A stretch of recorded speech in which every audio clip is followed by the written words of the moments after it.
Hello guys, आप सबका हमारे यूट्यूब चैनल पर स्वागत है। आइए छंद में हम आगे बढ़ते हैं, जो कि क्या है कि कुछ इम्पॉर्टेंट छंद होते हैं जिनके क्वेश्चन एग्जाम में पूछे जाते हैं।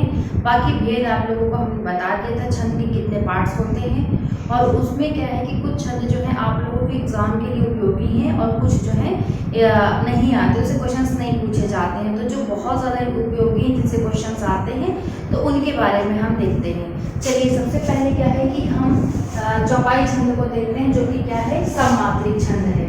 तो इसमें क्या है कि मात्राएं पूछी जाती हैं कि कभी इससे क्वेश्चन पूछता है कि चौपाई छंद में टोटल मात्राएं कितनी होती हैं।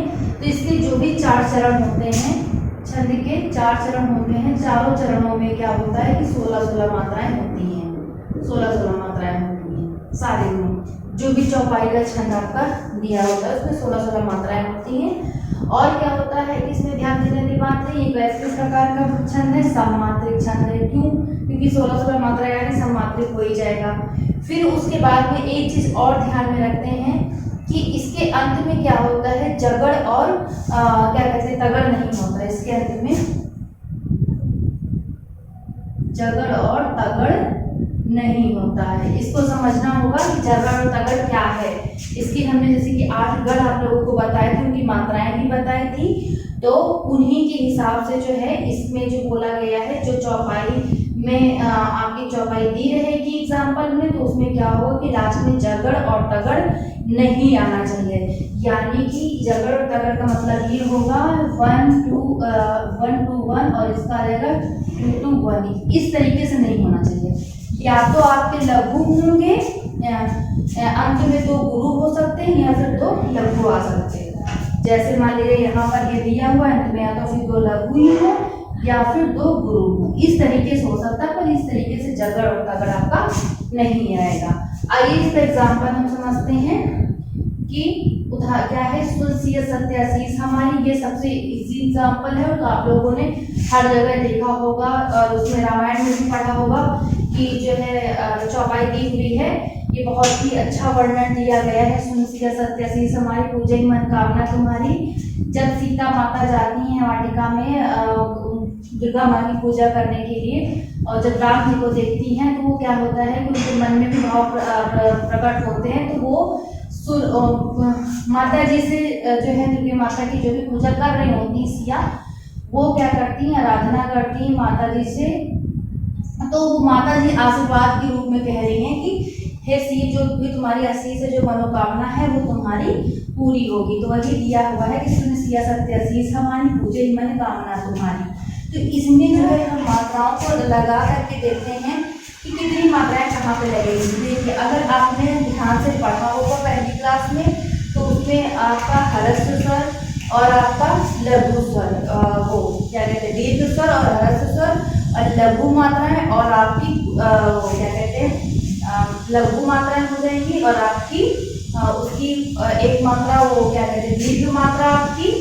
ये वाली मात्राएं अगर आ गई समझने, तो आप बहुत आसानी से जो है इसको जो है सॉल्व कर लेंगे कि कौन सी मात्रा कहाँ पर लगानी है।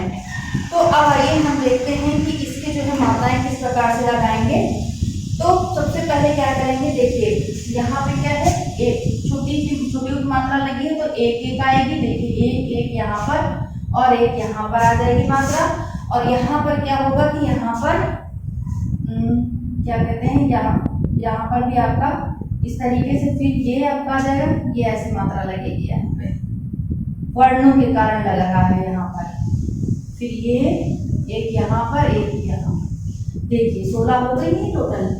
उसके बाद में क्या है कि यहाँ पर दूसरे चरण में हम मात्रा लगाएंगे। तो देखिए मात्राओं को ध्यान में रखते हुए चलेंगे, अपने आप से आ जाएगा कि हमने जो भी लघु और आपका जो भी उसकी क्या कहते हैं गुण वाली मात्राएं देखी हैं, तो वो यहाँ पर ऐसे से आएंगी।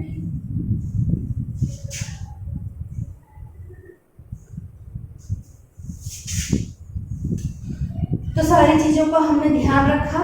क्या हुआ कि देखिए अंत में भी क्या हुआ कि ये 2 मात्राएं आई हैं हमारी, ये ऐसे से करके आया है 2-2 करके, और यहाँ पर भी ऐसे से करके आया है। यानी कि इन चीजों को भी फॉलो किया गया है, ये जो बताया गया है। ये तो नहीं होना चाहिए, लेकिन इस तरीके से होना चाहिए। तो ये वाला यहाँ पे फॉलो किया गया है।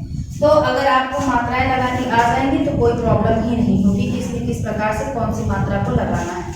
फिर आइए हम देखते हैं गीतिका में। गीतिका भी किस प्रकार का छंद है, ये भी आपका जो है एक तरीके से क्या है, सममात्रिक छंद है। सममात्रिक ये भी छंद है और इसमें कितनी टोटल मात्राएं बताई गई हैं, 26 मात्राएं बताई गई हैं। और क्या बोला गया है, 14 और 12 मात्राओं पर क्या होता है, यति होता है, यानी कि रुकाव होता है।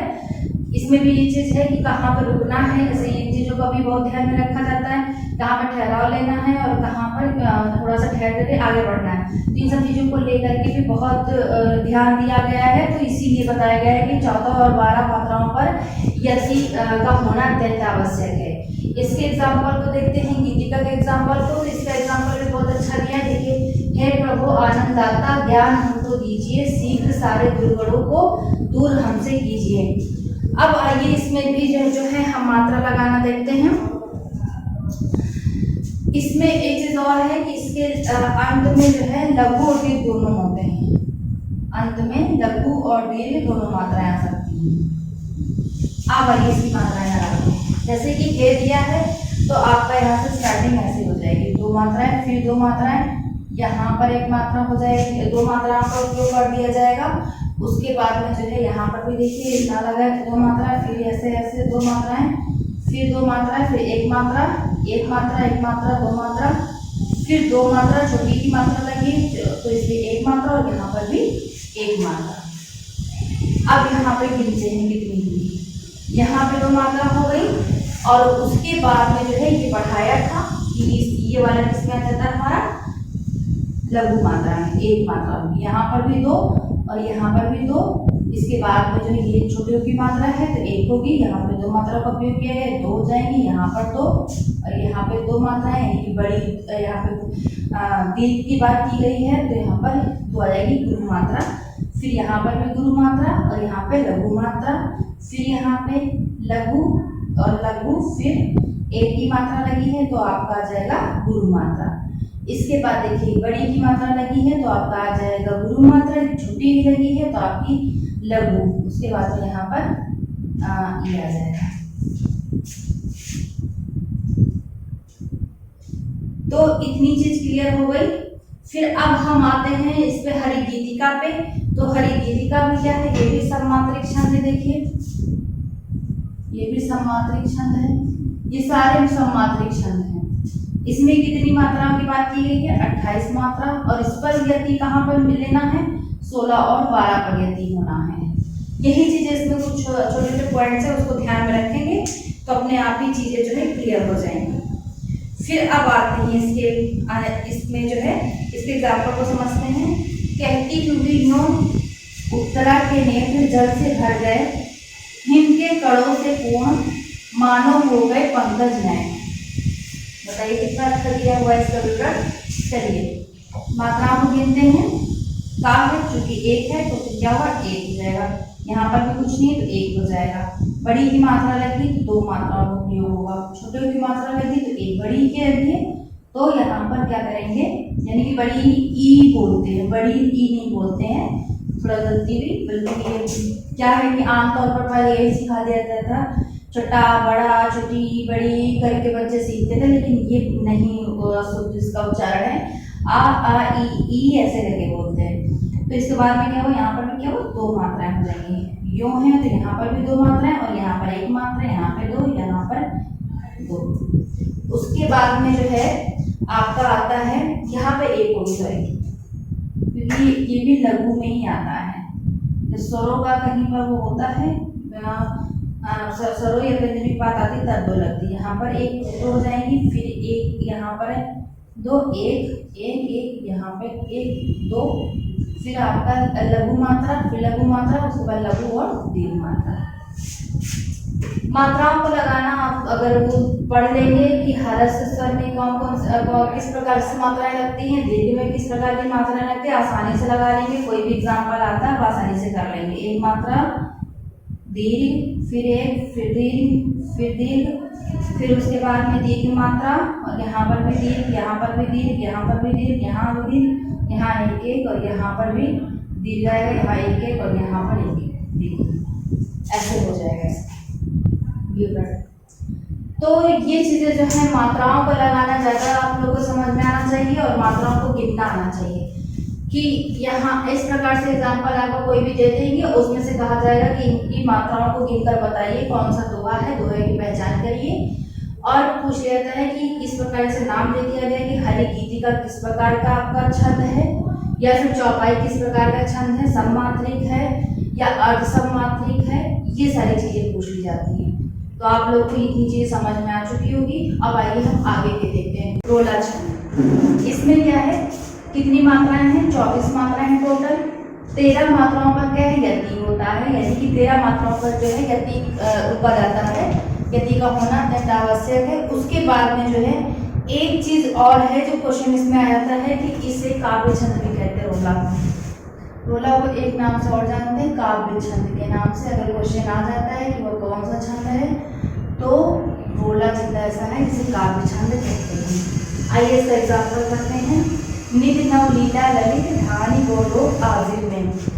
उसके बाद में आपका आता है क्या कहते हैं कि रमत लाल का संरास रंग रुचिर में। आगे मात्राएं देखते हैं। तो इसमें पहली लघु मात्रा, फिर लघु, फिर लघु, लघु, यहाँ पे बड़ी की मात्रा लगी है, यानी कि जो मात्रा बड़ी है तो यहाँ पे दीर्घ और यहाँ पर भी दीर्घ। फिर यहाँ पे लघु आएगा, यहाँ पर भी लघु मात्रा और यहाँ पर दीर्घ होगी, यहाँ पे लघु, यहाँ पे दीर्घ मात्रा, यहाँ दीर्घ और यहाँ पे लघु मात्रा किया जाएगी। फिर आजिर में आएगा, फिर यहाँ पर दीर्घ मात्रा, फिर और यहाँ पर भी दीर्घ मात्रा आ जाएगी। आइए यहाँ पे लगाते हैं मात्राएं देखते हैं। तो यहाँ पर भी कोई मात्रा आपकी लघु दीर्घ में नहीं आ रही है, तो सारी कौन सी मात्रा है, लघु मात्रा रमत में। फिर आपका राधिका आता है, तो यहाँ पर क्या है, आ लगा हुआ, तो कौन सी हो जाएगी आपकी दीर्घ मात्रा और यहाँ पे लघु, यहाँ पर भी दीर्घ मात्रा हो जाएगी और यहाँ पर भी आपकी एक मात्रा एक्स्ट्रा लगी है तो आपकी दीर्घ मात्रा हो जाएगी और यहाँ पर गा में लघु। फिर आपका रास आता है, तो रा पे भी क्या है, ये 2 मात्रा और यहाँ पर भी 1 मात्रा। फिर उसके बाद में यहाँ पर क्या हो जाएगा, 2 मात्रा, यहाँ पर 1। फिर आपका यहाँ पर भी 2 मात्रा है, क्योंकि देखिए बड़े उसमें बड़ा रा का जो यूज किया गया है तो वो बड़ी मात्रा के रूप में किया गया है। यहाँ पर 1 और यहाँ पर 1 और यहाँ पर 2 मात्राएं आपकी आ जाएंगी। अब हम आते हैं इसमें कि क्या कहते हैं, दोहा छंद में। यहाँ तक आपकी कौन सी मात्राएं, यहाँ तक कौन से छंद आ गए थे आपके, सममात्रिक छंद आ गए थे। रोला आपका सममात्रिक छंद में ही है, जो भी इसके पहले था और ये था, ये सममात्रिक छंद। अब दोहा छंद कौन सा होता है, देखिए ये क्या है, ये अर्ध सममात्रिक छंद है। इसमें क्या है कि इसमें जो है चरणों की प्रमुखता बहुत होती है। तो यहाँ पर क्या करेंगे कि पहले और तीसरे चरण में कितनी मात्राओं का प्रयोग किया गया है, यानी कि विषम। इसे पहले तीसरे बोल सकते हैं या फिर विषम चरण बोल सकते हैं। कितनी मात्राएं लगी है, 13 मात्राएं हैं। उसके बाद में दूसरे और चौथे चरण में कितनी मात्राओं का प्रयोग किया गया है, 11 मात्राएं। और इसको जो है क्या बोल सकते हैं, दूसरे चौथे बोल सकते हैं या फिर सम चरण बोल सकते हैं। आइए इसका हम जो है, इसमें जो है एक चीज और है कि सम चरणों में जो है लघु मात्रा का होना अत्यंत आवश्यक माना गया है। फिर अब हम देखते हैं इसका एग्जाम्पल। ये भी देखिए हमारा उससे ले लिया गया है रामायण से। श्री गुरु चरण सरोज रज निजिमन मुकुर सुधार, बरनो रघुवर विमल जस जो दायक फल चाट। देखिए यहाँ पे यति का भी पूरी तरीके से जो है ध्यान दिया गया है। आइए मात्रा लगाते हैं। तो यहाँ पे कितनी मात्रा हो गई हमारी, 2 हो गई। फिर यहाँ पे 1, फिर यहाँ पे 2 मात्रा, एक मात्रा चरण में। सरोज में क्या होगा, 1 मात्रा, फिर आपकी आ जाएगी यहाँ पे दीर्घ मात्रा, फिर 1 मात्रा, फिर एक मात्रा आ जाएगी आपकी नी लिखा हुआ है, फिर जा है तो 1 मात्रा। यहाँ पर मन में भी आपकी लघु मात्राएं आएंगी। यहाँ पर भी देखिए छोटे ऊपर यूज किया गया है, यानी होगा तो यहाँ पे भी 1 मात्रा आ जाएगी।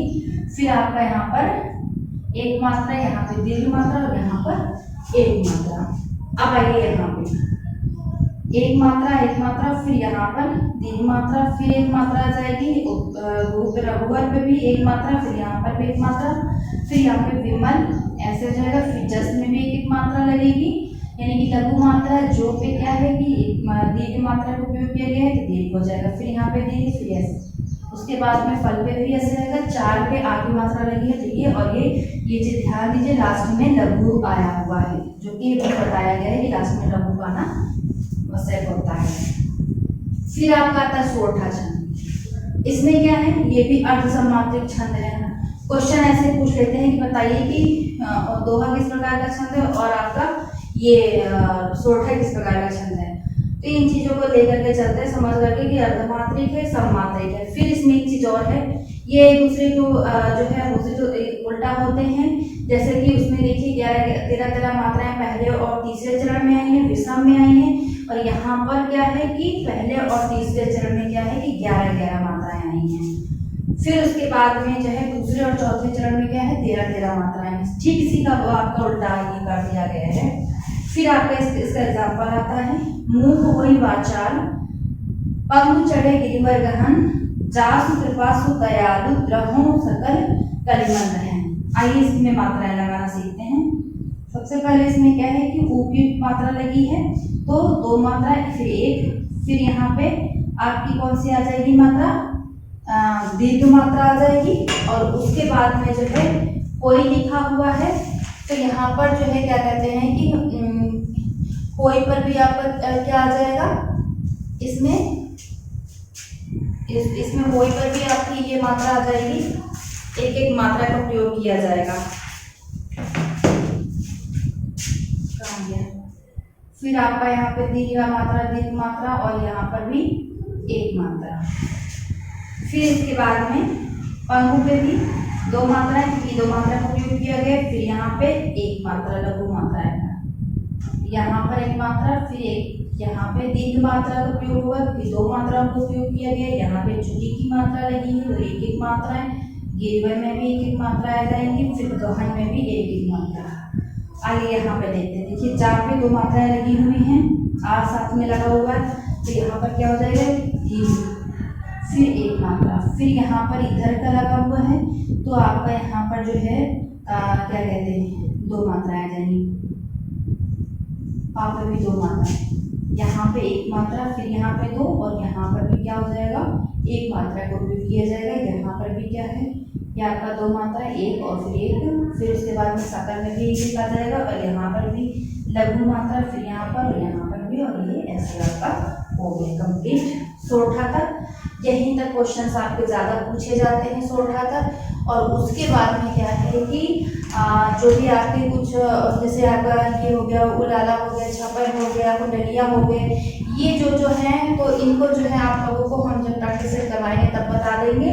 और लेकिन जो इम्पोर्टेंट थे, जिनमें मात्राएं ज़्यादा इम्पोर्टेंट लगाना सीखना होता है, वो सारे हम बता दिए हैं।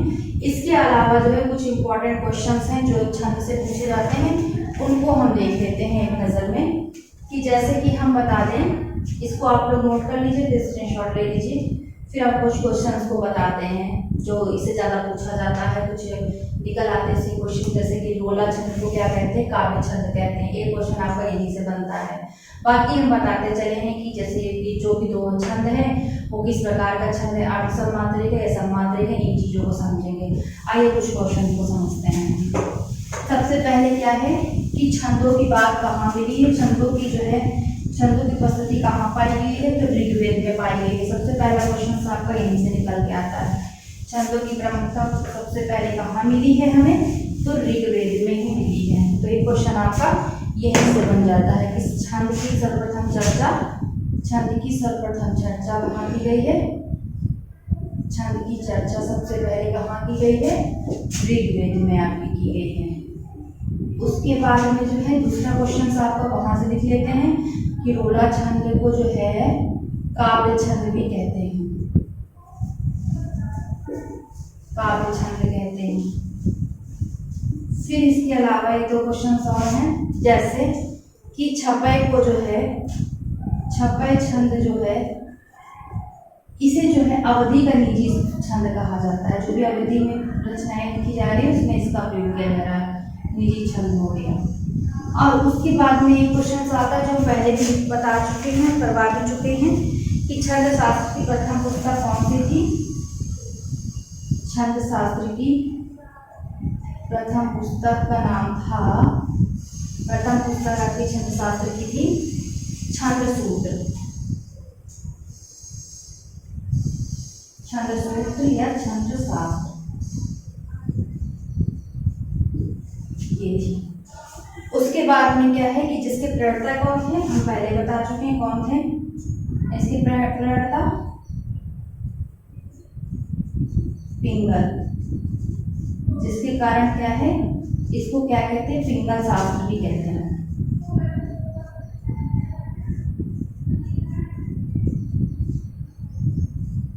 और छंदों के जो है भेद पूछा जाए कि छंदों के कितने अंग हैं, तो आपके अंग आ जाएंगे टोटल 7 हो जाएंगे, 7 अंग हैं छंद के।